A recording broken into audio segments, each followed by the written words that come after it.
Jason mentioned the Jim Brown statue earlier and how some fans have reacted to the news of Deshaun Watson being the quarterback. This is a picture of the Jim Brown statue with a anti-Deshaun Watson poster taped to it. Tyvis is joining us now from Columbus. He's been inside a locker room for a quarterback change. Tyvis, how do you think the Browns locker room has reacted and is still reacting to the news that Deshaun Watson will be their starting quarterback in week 1 against the Jacksonville Jaguars?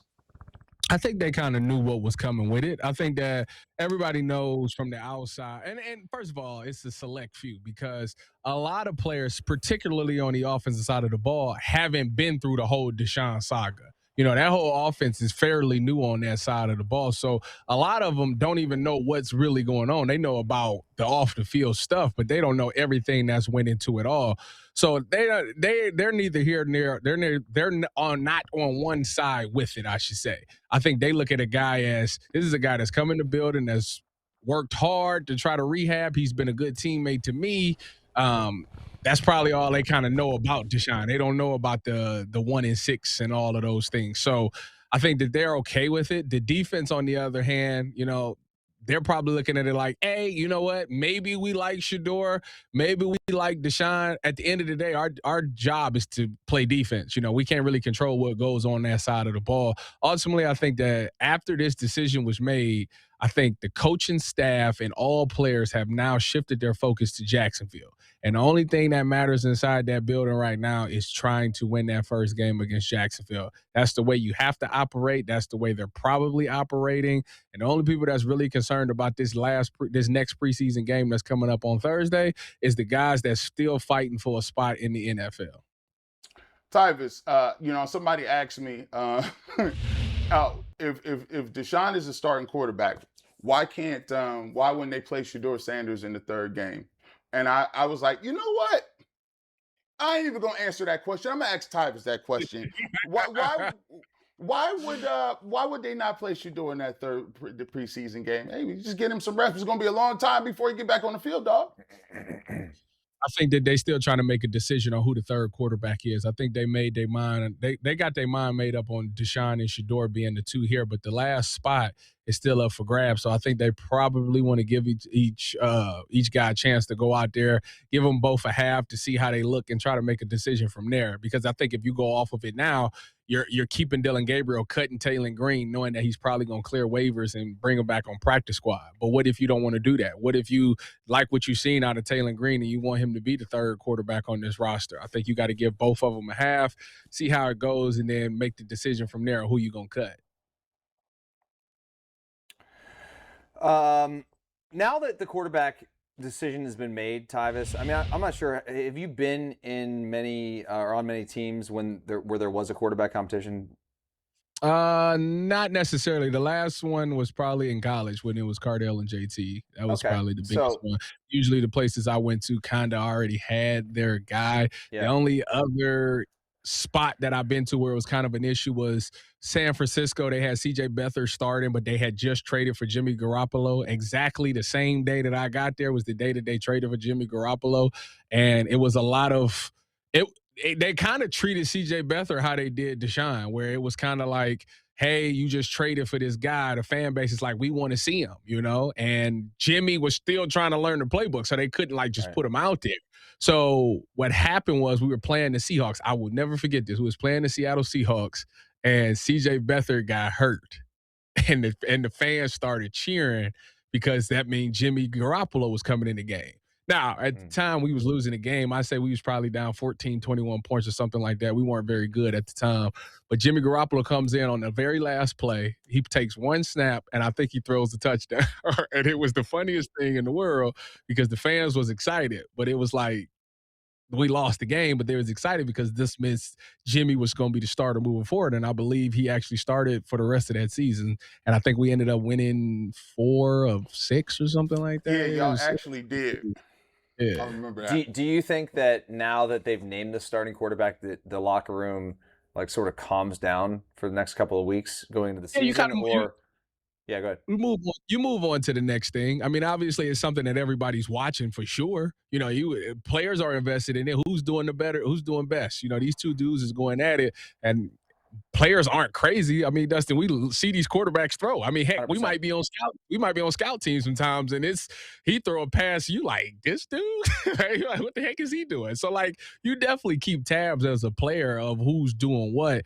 Now that the decision is made, you kind of got to move on, you know? And at the back of your mind, you're going to still see Shedeur do some things and practice, and the thought is going to come up like, they not starting this guy, like one of those things. But until they get into the game, it's not going to truly hit until the games start.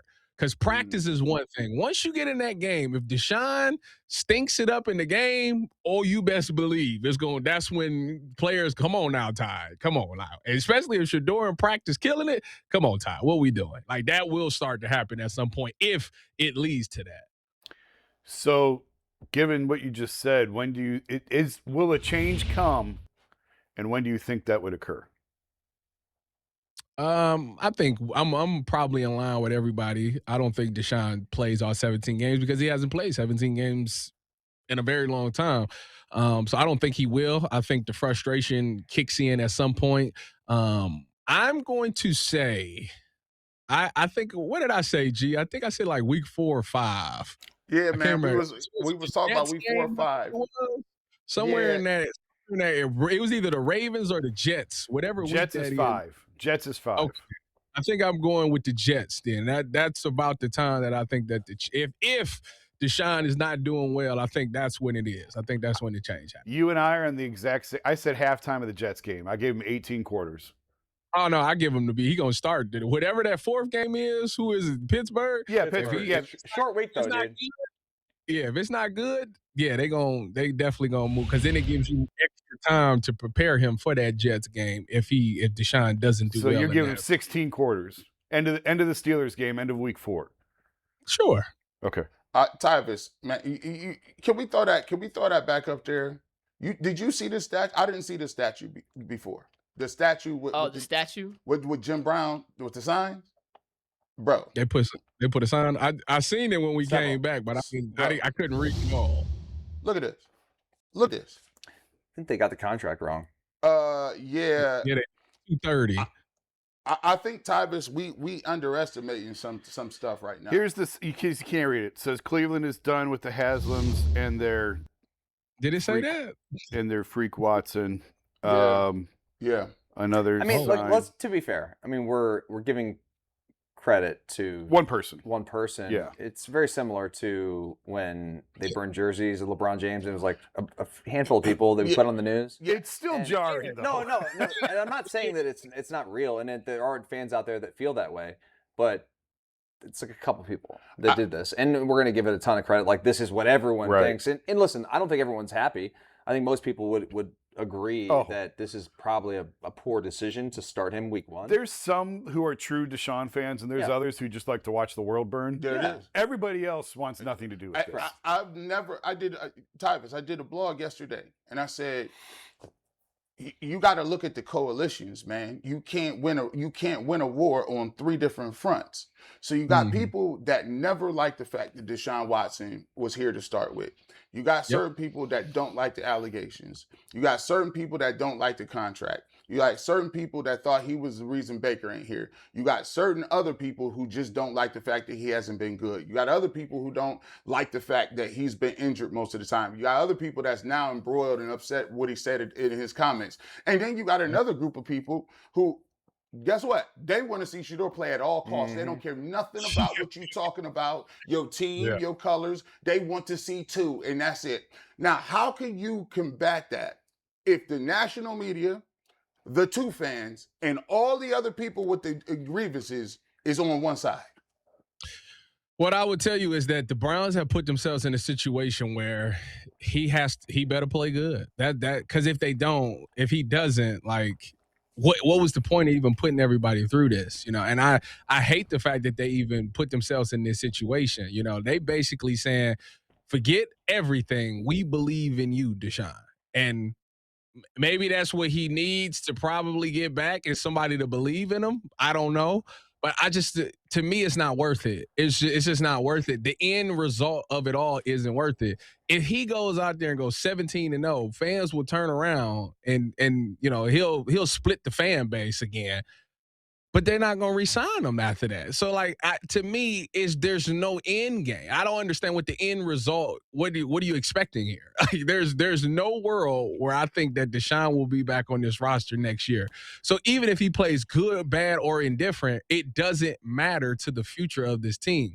That's the whole thing that everybody seems to get, but the Browns for some odd reason. So that's why this whole thing is confusing to me.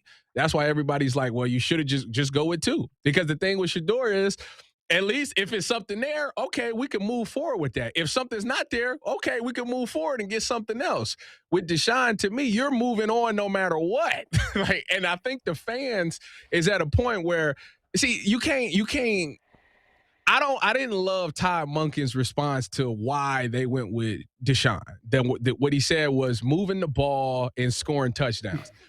It's too much film out there that people can watch. Now, you can watch practice. You can look at the quarterback tracker. You can watch games.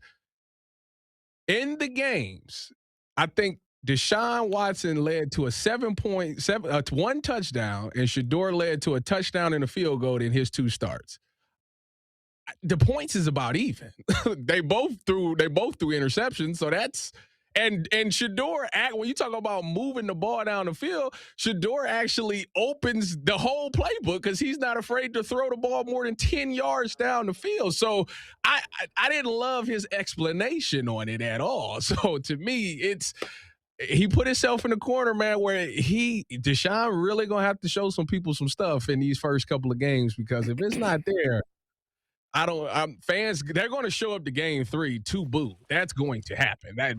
So the week 3 game will be sold out in spite of the fact that they want to boo him. After that Thursday night game, they might all link up and say, we ain't coming to nothing else no more. We just wanted to get that boo out. So I don't know. The Browns, to me, this was one of those situations that was totally avoidable. You had every excuse in the book to not go down this route. But now you're putting yourself in a situation where 4 has to produce. And if he don't, what was this all for?